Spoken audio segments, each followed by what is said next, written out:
welcome to a very special episode of Mapping the College Audition. I am your host, Charlie Murphy, Director of MTCA. That's Musical Theater College Auditions. Check us out at MTCA.com. And today we've got a whole lot of me. Man, I really set us up with a very special episode. We'll see how special it is. But happy holidays to you all. This is your holiday audio blog episode. This episode is going to come out Christmas Eve for those of you who celebrate, or shortly after that 8th candle has burned out for Hanukkah. That's tonight as I record this for those of us in the tribe. Happy Hanukkah, happy Christmas, happy everything to everyone. We have had a holiday full of presents and joy already in the Murphy household. It is really special getting to celebrate holidays with a young one. I know the parent listeners out there will know exactly what I mean. Solveig has been like absolutely and utterly overspoiled by her grandparents, much to my wife and my chagrin, but luckily, she has already engaged in some really delightful Boxing Day rituals. If you don't know what Boxing Day is, go Google it, look it up. It's really special. We're going to do this every year. It's the only way we can deal with our grandparents and their wonderful and kind and oppressive generosity that is invading my household. Okay, today is going to be a special episode, mostly where I'm just going to read you a blog post. We did this over the summer and we got really good feedback. So I thought, why make you wait until next summer for these delightful audio blogs, which everybody loves? For those who prefer reading, we will publish this blog as well. I believe it'll be published by the time this comes out, if not very shortly afterward. And if you want to get all of our blog content, feel free to subscribe to our Substack to get your blogs in your inbox. So if you don't know what Substack is, you can subscribe to it and basically we'll send a blog to your inbox when we post a new one. We only added Substack this year. We've had the blog for a couple of years now, but we only added Substack as like a social media platform this year, but we're slowly dripping out both the old blogs alongside the new blogs. So you'll get the current ones and you'll also get some of the old blogs sort of dripped into your feed. So feel free to subscribe if you want to stay up to date with all of our blog info. You can go to substack.com and type in MTCA, or I think we're at MT College Auditions, technically is our handle, but we know you'll just Google Substack and MTCA. If you Google those two words, you'll find it.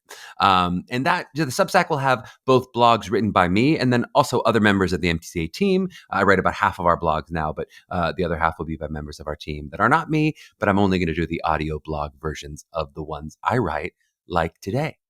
Okay, shall we get into it? This month's audio blog, and the title is The Definitive, Ultimate, Universal Top 10 List of Acting and Musical Theater Colleges. It's the holiday season, and you've come to this blog for one very important stocking stuffer, the definitive, ultimate, universal top 10 list of acting and musical theater colleges. Am I right? Well, as our regular blog readers will be unsurprised to hear, that title may have been a bit tongue-in-cheek, but here's the important truth that we tell all of our families. Such a list really doesn't exist. There are no such lists of top schools that are data-driven, objective, or in any way universally agreed upon. I want to break down some of the specifics of why that is the case, and then also get into how you can begin to form a list of schools that are quote-unquote top for you. So first, let's talk about why these lists are all flawed by their nature. Bullet point number 1, subjectivity.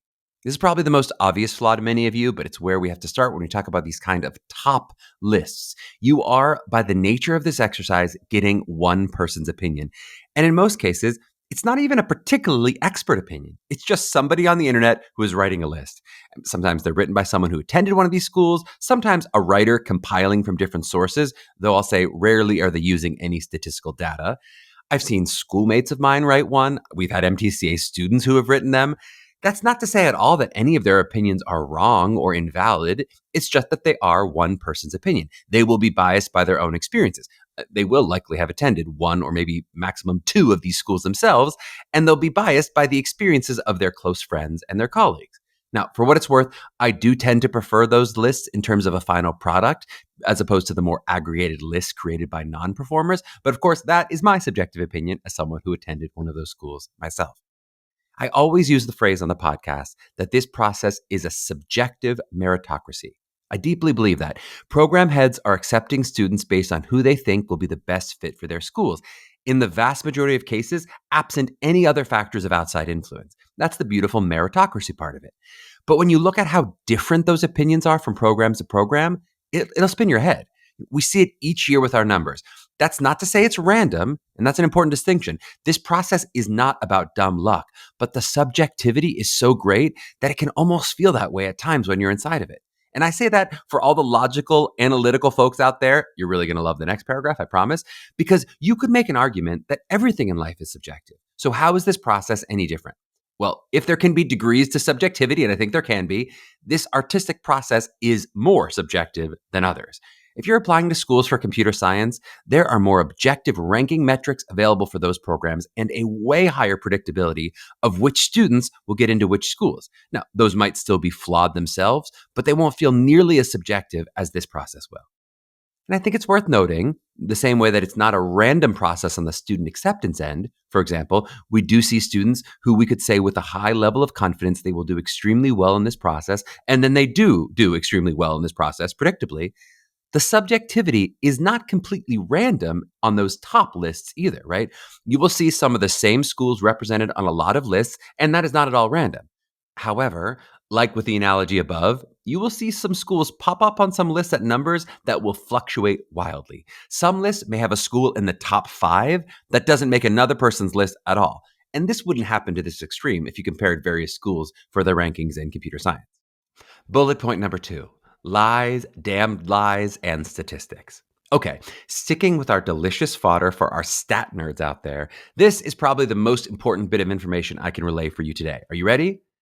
There are just no quality, useful, objective metrics that are tracked and then appropriately statistically weighted so that you could possibly get a numerical score for schools if you wanted one. I'm going to say that again. There are no quality, useful, objective metrics that are tracked and then appropriately statistically weighted so that you could get a numerical quote unquote score for schools if you wanted one. Now, let's take, for example, what is probably the closest thing to an objective metric that you have available for some of these lists, which is representation on Broadway. First off, I would quibble with that as a true metric for success, since it's not every young actor's dream, especially if you're not in the musical theater. You might dream of a TV pilot or to work at the Globe in London instead, right? And it's also probably not correct to count all Broadway shows as exactly equal. I mean, surely we can agree originating the lead in a new Broadway show with a Tony nomination might count as a different experience than booking the ensemble of Wicked. Both are huge accomplishments, but I would argue they are different. But let's put those quibbles aside for a second and imagine that it's fair to call Broadway the one and only dream, and it's fair to count each instance as statistically equal. For the sake of argument, okay. But when you look at these lists, they are not appropriately statistically weighted in any way whatsoever. Meaning, when you look at some schools, which pump out literally 50 to 60 students a year, and compare it with another school that pumps out 12, the numbers are way out of whack. And that's just talking musical theater BFAs. When you look at these numbers, and I'm thinking specifically of those Playbill ones, which again, I really like that Playbill provides cleanly for you these lists of people who've been on Broadway from which schools, they're lumping together MTs, actors, and grad students all into one big pile. So, for instance, a school like NYU, which has hundreds of combined undergrads and grads, is going to have a huge numerical advantage over a school like the University of Oklahoma, which graduates 12 undergrad musical theater majors a year. And that same numerical advantage is magnified when you factor that some schools have been around over 100 years, while others are just starting today. If you were to start tracking a brand new program, graduating its first 12 MTs versus the 12 MTs that Carnegie Mellon graduates each year, well, you'd think that's apples to apples, right? But if you're looking at a list like the Playbill list, you're actually comparing 12 brand new MTs versus the over 1,200 that have graduated over the past century at Carnegie Mellon. Now, maybe let's be fair and cut that in half, as I don't think there's a lot of graduates who graduated in drama school in the 40s that are still out there. But when you're considering people like Cherry Jones and Ted Danson, who are in their 70s, it's not exactly a fair playing field numerically, right? And you know, if you've been paying attention to the above, you also know that my number of 12 a year, when you're talking about Carnegie Mellon, you're going to have to double that because a lot of those non-MT actors go on to star on Broadway as well. People like Josh Gad or my classmate Will Brill. What you would hope this metric would be telling you is which school that I attend is most likely to help me get to Broadway. But you can see that without waiting for total students, both total students per year and total students over the many years, the raw total numbers are really deceiving. And that's even before you burrow deeper on the question of what is actually most relevant to you at the decision making level and get a bit nerdier, right? Trying to tease out that question of correlation versus causation, which is given that I am a student who has gotten into school X and school Y, which school is most likely to help me get to Broadway? Now, as we talked about before, I firmly believe the biggest differentiator between what makes one school stronger than another is which students choose to attend it. So when you come to that decision making point for yourself, that part of which student you are has already been accounted for. You already got into Michigan. Now what, right? Do the schools make the student or do the students make the schools? Obviously, a bit of both, but I think more of the latter than the general public thinks on the front end of this process. And all of that is just one very quick breakdown of how a seemingly objective metric falls apart under the scrutiny of someone who's taken only a high school level statistics class, right? But I do think it's worth picking up the quibbles about Broadway as a metric at all, since it really isn't the right metric for what matters to many of you. Now, it would be interesting if we could total up something like total monies earned in the business per student, but we definitely don't have those numbers available. This would, I think, successfully weight the success of a big movie over maybe a short running theater contract, but I think would probably now mean too much weight is given to those outlier high level successes. It would also be interesting to know a number like total entertainment jobs worked per student, or even total days of employment at an entertainment job per student. But nobody has those metrics either, right? One of the closest metrics to this that I think could have some relevance to some of you, and which is not tracked across all schools, but some schools will talk about it, is percentage of their class signed to representation after showcase. I think it's a cool and flashy stat when schools talk about it, and I understand hearing it and getting excited since plenty of schools will have showcases that might not yield huge results for a large percent of their students. But I just want to add a bit of caution to this idea of what quote unquote signed with an agency might mean. For those who don't know this business well, there are different tiers of agencies. I'm not going to go deep on this since it could be like a whole other blog post.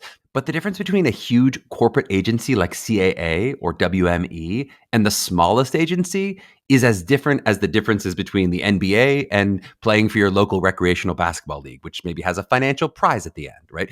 You are technically playing for money in both cases, but the difference of scale is enormous. Most students out of Showcase are not signing with those huge agencies. In fact, when they do, they sometimes regret it since it can be harder to establish the roots of an early career if you're going up for huge projects against these established movie stars, right? But even taking those huge big four agencies away and just talking about the difference between a mid-size and a boutique agency is significant, right? And these both can be excellent paths for a young actor starting out in their early career. I recommend both of those paths as a great way to success. But even below what we might call a standard boutique agency, there can be another level of agency, which we might kindly call starter agents, or some might call them factory agencies. I've heard them called worse things, right? Which can have inherent in their nature a bit of a scammy feel, right? They may have hundreds of clients per agent that they're just sending out en masse and hoping one of them books, kind of like throwing paint against the wall. And they might sign you for a year on a lark before dropping you if nothing comes of it, without necessarily a ton of personal attention or care on the agent's part. And that's not to say that many young actors might not start out at an agency like this and be really successful. But it is worth noting the difference when a school is taking credit for everyone here is signed, or over half of our class signed, of whether they're talking about signing to agencies that are very selective with their incoming clients or not. Which leads me to the last metric we'll examine today, which is the competitive level of the incoming class of a school. Basically meaning, what is the school's incoming yield? How hard is it to get into this school? How many students do they actually yield compared to their initial offers? Right? This metric is far from perfect in terms of many factors, which we're going to discuss below, but it does offer you a bit of a wisdom of the crowds in terms of how other people have made their decisions as a whole. I'm a big believer in that principle of wisdom of the crowds. The idea that in the long run, Vegas is usually right because if they're wrong, somebody is likely making money off it and people are smart, right? This is a reason that a site like Polymarket is probably more accurate in predicting outcomes than an individual expert source. Obviously, we are also a bit biased toward this particular metric because we use a version of this in helping our students find competitive balance in their list, and we think it's a helpful tool. That said, it is far from perfect. not only because of the personalization factors we'll discuss below, but also because the numbers themselves are imperfect. Some schools publish all their numbers openly and transparently, and some will use different numbers differently. Sometimes a school will quote a number like, we have a 5% acceptance rate as a true number of how many people they actually accept total based on applications, and some will try to game the numbers a bit. You'll hear it happen on the podcast when I ask schools about it. Some will say, well, we take an incoming class of 24 and we have 1,500 people apply. So what's that, a 1.5% acceptance rate? And on some level, sure, that's true. You can do the math. Trust me, I did it that way, right? But while some schools may accept 24 with a small wait list to yield 24, others might accept 80 students in that initial batch to yield that 24, or in some cases, significantly more than that. And the numbers are even cloudier when you talk about waitlists. Some schools will accept 60 students to yield 20 and then use their waitlist sparingly, whereas other schools will accept that initial 20 and then use their waitlist extensively, effectively passing through the same number of students as the first school, but with a lower published initial acceptance rate. And this latter practice has become even more popular as more students apply to more schools, and many schools are trying to get a better handle on who will actually attend their school before ultimately giving an acceptance. But all of these factors heavily muddy the statistical waters of even a metric like this, which again, I think is a useful one. At MTCA, we see a statistically significant amount of the back end of things, which allows us a nice window into which schools offer approximately how many spots and how they use their waitlist, at least in that given academic year, since it can change year to year with different program heads. But we don't always have the key data point of how many students apply each year to each program for the denominator, unless they're kind enough to proffer it up on the podcast. So on our end, there is unquestionably a bit of guesswork and that beautiful word subjectivity that comes with where we draw our lines in categorizing schools. And there's also the factor of academics that come into play, which makes it a bit harder to judge a school's artistic competitiveness, since more people will opt themselves out of an academically rigorous school like USC compared to a less academic environment like Boston Conservatory. So this makes it all the harder to parse out an exact artistic competitiveness. We do give you general groupings and likely have more data collected ourselves across the landscape than any other single entity I can think of. But even if we tried to publish, these are the top 20 most artistically competitive schools in an exact order, we know it wouldn't be accurate. Bullet point number 3, personalization. Which leads me to the last bullet point in why these lists can be deceiving, in that it won't be personalized to you. There's absolutely value in the wisdom of the crowds, but it's only truly helpful if you're talking about a crowd. You aren't a crowds person, you are a unique individual. And that's true in terms of all the kinds of softer ways that make you special, which you all are out there. But even before we get to that, let's talk about some of the harder ways in which these lists can lump things together. For instance, a lot of these lists will say something like the best 25 drama schools of 2025, right? That certainly makes sense because it appeals to the broad swath of people who are interested in the performing arts. But you're also lumping together a lot of different majors. Some programs will have many different majors under one umbrella, and some will only speak toward one or two. For instance, Juilliard is a well-respected drama school that will be on top of a lot of these lists, and they have both a BFA and an MFA in acting, as well as a BM in voice, but not a degree in musical theater. Now, does that mean you can't be an amazing musical theater performer after going to Juilliard? Of course not. Think of all the examples we've had on the podcast that have done just that.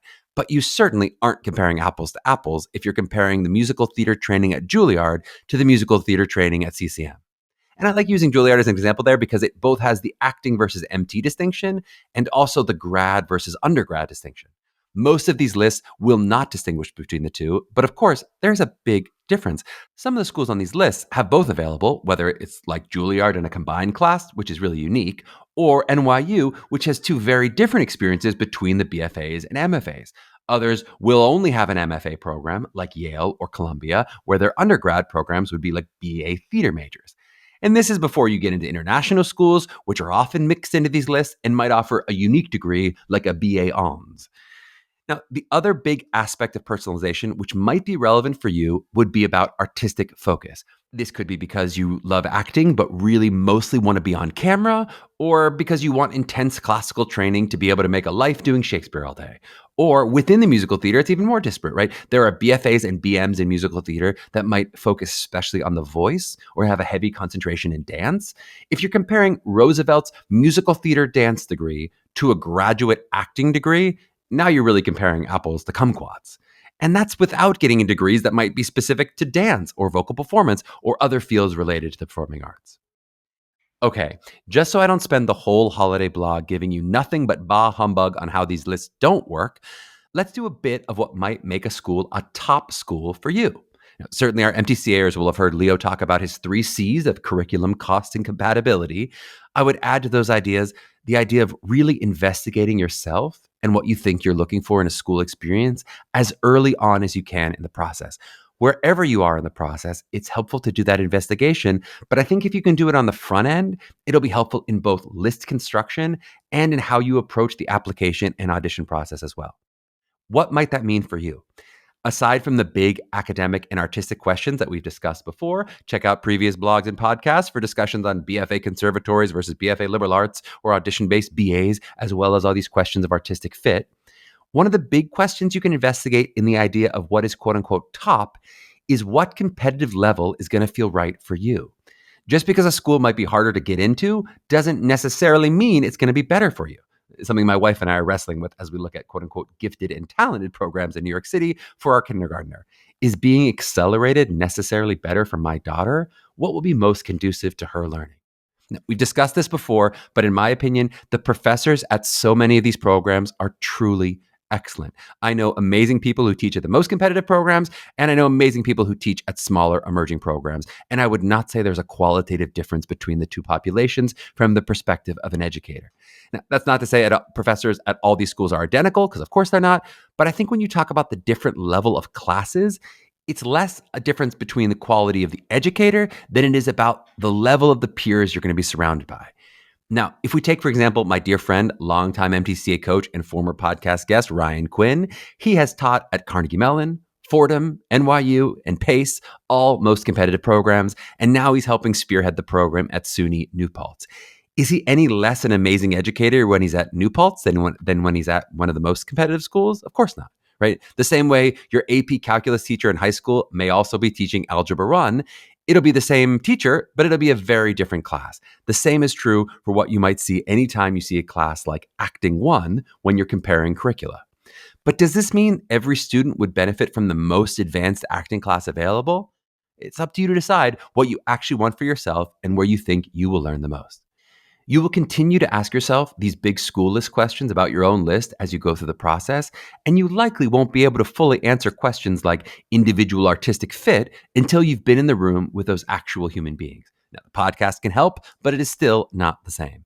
I'll add that depending on your financial situation, cost can and absolutely should be a large factor in what makes school quote unquote top for you. If all else is going to be relatively similar and one school is going to leave you significantly in debt and another won't, that would certainly make one much more top on my personal list. Now, can you tell that I'm someone who's applying to kindergartens in New York City with both free public schools and outlandishly expensive private schools at the same time? I am. As you're investigating what you're looking for in a school, I also think it's helpful for you to take a second and try to define what metric you wish we had that we don't for what would make a school quote unquote top for you. If we had something like percentage of students who reported satisfaction and happiness in their careers and lives after graduating, that would be pretty great, wouldn't it? I certainly would like that as a parent, right? I would want to know what's going to make her happy and successful. But even taking that moment to think about what happiness and success might look like and feel like for you is helpful, I think. You might learn something about yourself when you pause to let yourself dream. And I always say it is really helpful to have that strong motivational fire of a specific dream, even if you know it will shift over time. If nothing else, it will help you avoid getting bogged down in the minutia of the day-to-day drudgery of this process and remember what it is all purportedly for. In conclusion, I do really understand why people crave these lists and even how they can be useful to someone who's just starting out, especially if you're starting from scratch. Especially if you took every list made in the last 25 years and you ranked their aggregated totals, you would glean something useful from a general sense of how people think about these schools. You have to factor out some of the statistical noise that we discussed above, but I don't deny you would gain something from it.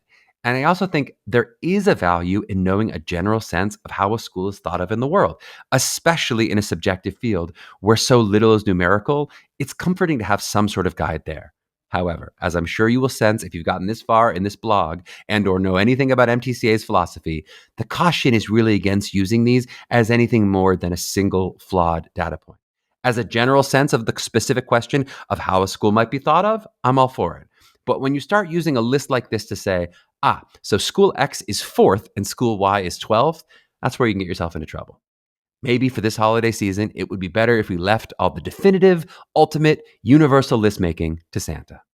All right, that's it. I hope you're all having a wonderful holiday break as you listen to this, wherever and whenever you do so, and that you have an amazing new year. We'll be back next week with one of our normal episodes. To our seniors, please use this time to rest and recover and come back in fighting shape for your prime audition season. Here we go. And while you're resting, make sure you've liked and subscribed to this very podcast wherever you listen, wherever you watch. And you can even subscribe to our Substack if you love the blog life. For those who are more into bite-sized media, you know we've got our Instagram at Mapping the College Audition, and check us out at mtca.com for all things college prep related for your own individual process. I'm calling it here, folks. My New Year's resolution is you're going to get a cute podcast directory in 2026. We've already begun the ugly version, but it's gonna be cute. To my young artists out there mapping their journeys, please trust that you're enough for the right program, whether it's quote unquote top or not, exactly as you are right now. Now keep striving. We'll catch you next week.